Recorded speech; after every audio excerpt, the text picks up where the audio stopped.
Olá, meus amigos, bem-vindos a mais uma aula de Direito do Trabalho.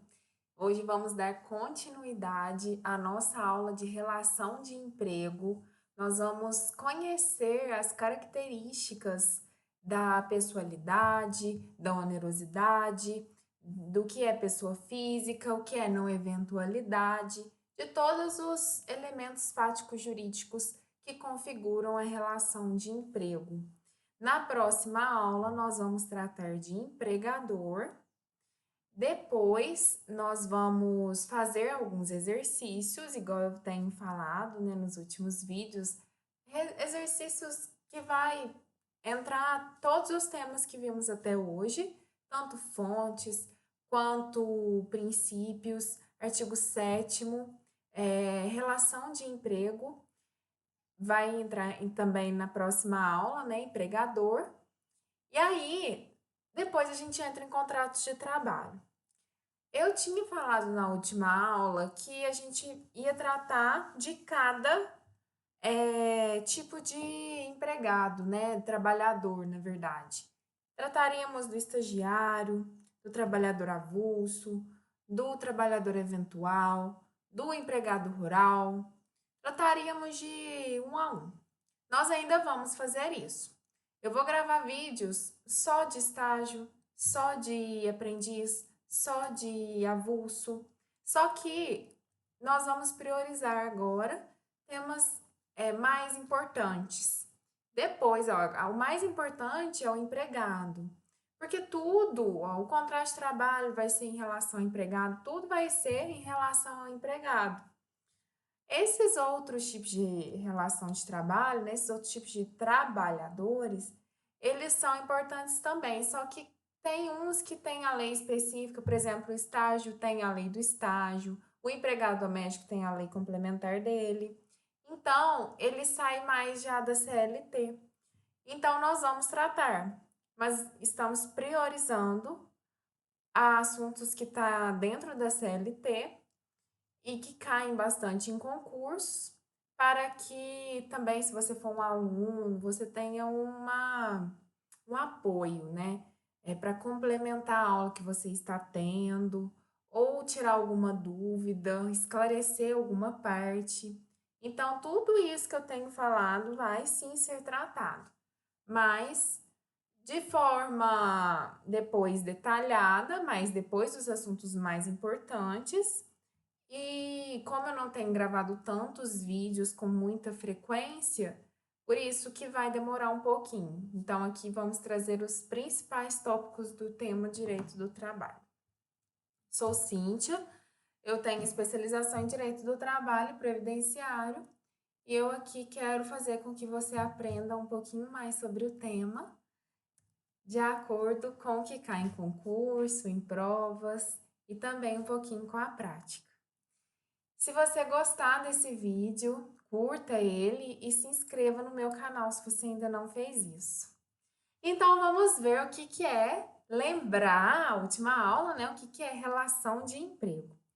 A relação de emprego, ela é um gênero da relação de trabalho. A relação de trabalho, ela é bem ampla, ela engloba tudo. Ela engloba o trabalho voluntário, ela engloba o trabalho avulso, o trabalho autônomo, o trabalho eventual. Ela engloba tudo, o empregado, o doméstico, o rural. E aí, dentro da relação de trabalho, nós temos a relação de emprego.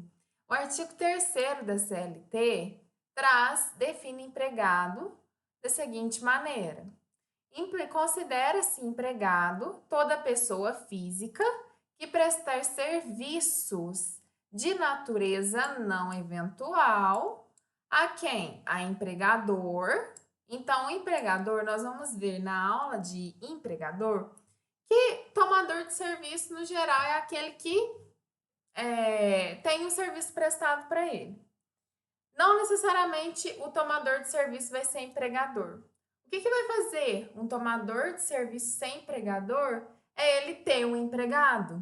Para ele ter um empregado, tem que ter os elementos fáticos jurídicos, que é pessoa física Ó, tá no artigo 3º. Ser pessoa física não pode ser uma pessoa jurídica. Ser um empregado que presta serviço de forma não eventual, ou seja, de forma permanente. Ter subordinação com esse empregador, né, uma subordinação jurídica. O empregador ele tem um poder diretivo, ele conduz o negócio, então o empregado ele deve seguir as ordens dadas, né, pelo empregador e mediante salário, ou seja, de forma onerosa. Então, ó, os elementos fáticos jurídicos são pessoa física, pessoalidade, subordinação, onerosidade e não eventualidade. Repara que aqui tem todos, só não tem a pessoalidade. Mas todos esses elementos estão no artigo 3º. Por que considera que empregado tem que ter pessoalidade? Porque se está fazendo um contrato de trabalho entre duas pessoas, o empregado e o empregador, o empregado ele não pode pegar e mandar o irmão dele. Por quê? Porque o empregador quer os serviços do empregado, não quer do irmão do empregado. Porque muitas vezes serviços especializados ou até mesmo serviços manuais, a prestação de serviço de uma pessoa para outra não é a mesma. Então tem que ter pessoalidade. Principalmente quando tem um contrato firmado, o contrato faz lei entre as partes. Então, num contrato de trabalho, tem que ter essa pessoalidade, além de todos os elementos fáticos jurídicos expostos no artigo 3º. Então, vamos saber o que é pessoa física. A pessoa física, ela é aquela que presta serviços. Então, uma relação de emprego precisa que seja prestada, né? Precisa que tenha uma prestação de serviço por uma pessoa física, por mim, por você. Não pode ser pela empresa. Se o empregador está contratando uma empresa para prestar serviços para ela e mandando seus empregados, aí vai ser terceirização, tá? Mas não pode eu abrir uma PJ e aí prestar serviços para uma empresa, tendo subordinação, tendo hora para chegar, hora para sair, tendo não eventualidade, né, tendo que ir todos os dias ou ao menos uma vez na semana. Se eu for uma PJ, uma microempresa individual, abrir uma MEI e eu prestar serviço para uma empresa e tiver todos esses elementos fáticos jurídicos, é uma camuflagem, eu estou mascarando a relação de emprego. Então, não pode, numa relação de emprego, ter prestação de serviço por pessoa jurídica. Pode acontecer de forma mascarada. Aí, a primazia da realidade vai provar que aquela pessoa jurídica está camuflada aquela pessoa física está camuflada de pessoa jurídica. Mas a regra é que a relação de emprego seja uma prestação de serviço por pessoa física. Se existe prestação de serviço de pessoa jurídica para pessoa jurídica, ou seja, uma PJ, eu que abri uma PJ, uma MEI, presto serviço para uma empresa, para uma outra PJ, aí não cabe a aplicação das normas trabalhistas. Se isso acontecer, olha, existem tentativas de mascaramento de típicas relações de emprego, camuflando o vínculo empregatício com o uso artificial de uma pessoa jurídica. Se isso acontecer, de eu ser uma pessoa jurídica prestando serviço para outra pessoa jurídica de forma mascarada, tendo todos os elementos fáticos jurídicos de relação de emprego, através, com fundamento no princípio da primazia da realidade, pode-se desconstituir tais situações, né, com a utilização de pessoa jurídica e reconhecer o vínculo empregatício. E aí o empregado mascarado, né, de pessoa jurídica, ele vai receber tudo para trás retroativo. FGTS, todos os depósitos, a contribuição previdenciária, o salário atrás, no caso 13º, férias, tudo. Então, tem que ter muito cuidado. Não pode simplesmente ter uma PJ na tua empresa e mandar acabar criando uma situação que é como se essa PJ fosse sua empregada, porque isso consegue, pela primazia da realidade, comprovar que, na verdade, aquilo ali existia uma relação de emprego e aí o empregador ter que pagar, né, tudo o que não pagou durante esse tempo que era tida como pessoa jurídica prestando serviço para pessoa jurídica. Então, às vezes é melhor ter um empregado normal para não ter esse risco. Outro elemento fático jurídico é a pessoalidade. A pessoalidade significa que a prestação de serviço é intuito persone, ou seja, tem que ser o empregado de nome Mário. Eu contratei o Mário e eu não quero o João, que é o irmão do Mário. Eu não quero o José, que é o pai do Mário. Eu não quero, o Mário hoje não quer ir. Eu não quero amigo do Mário, eu não quero ninguém, eu quero o Mário. Então, a pessoalidade se faz presente quando o prestador de serviços não se pode substituir por terceiros. Ou seja, o vínculo tem um caráter infungível. O que é uma coisa infungível? É aquilo que é insubstituível, que não pode se fazer substituir por outra coisa. Então, um empregado numa relação de emprego com o empregador é infungível o empregado, ele é insubstituível, tem o princípio da pessoalidade para ser empregado. Como o empregado não pode deixar de ir trabalhar em determinado dia e mandar um amigo ou um parente em seu lugar, tem-se que o vínculo empregatício possui caráter de infungibilidade. E isso daí, esse caráter de infungibilidade, ou seja, de pessoalidade, a pessoa não pode se fazer substituir por outra, é só em relação ao empregado. Por que eu estou falando isso? Porque nós vamos ver que em relação ao empregador, não existe essa infungibilidade. Ou seja, em relação ao empregador, a relação tem caráter, desculpa, né? Eu sempre tenho que errar alguma coisa no texto. A relação tem caráter de fungibilidade, é fungível. Ou seja, o empregador, ele pode se fazer substituir. Numa sucessão mesmo trabalhista, numa sucessão de empresas, uma empresa tinha o dono X, foi vendida para o dono Y. Os mesmos empregados vão continuar, a empresa vai com os empregados, então aqueles empregados vão continuar com o contrato de trabalho em vigência pelo princípio da continuidade. Os empregados que têm esse requisito de pessoalidade, não importa qual seja o empregador, o empregado tem que ser sempre o mesmo empregado. O empregador não, pode se fazer substituir por outro. Por quê? Empregado é infungível, é pessoal. O empregador não, é despersonalizado, não importa quem é fungível, é substituível. Então, exemplo, sucessão trabalhista. A sucessão não afeta os contratos de trabalho que já existem na empresa. Isso pelo princípio da continuidade. Nós vimos numa das primeiras aulas que o princípio da continuidade presume que um contrato de trabalho sempre é feito por prazo indeterminado e presume-se que o empregado depende daquele emprego para sobreviver.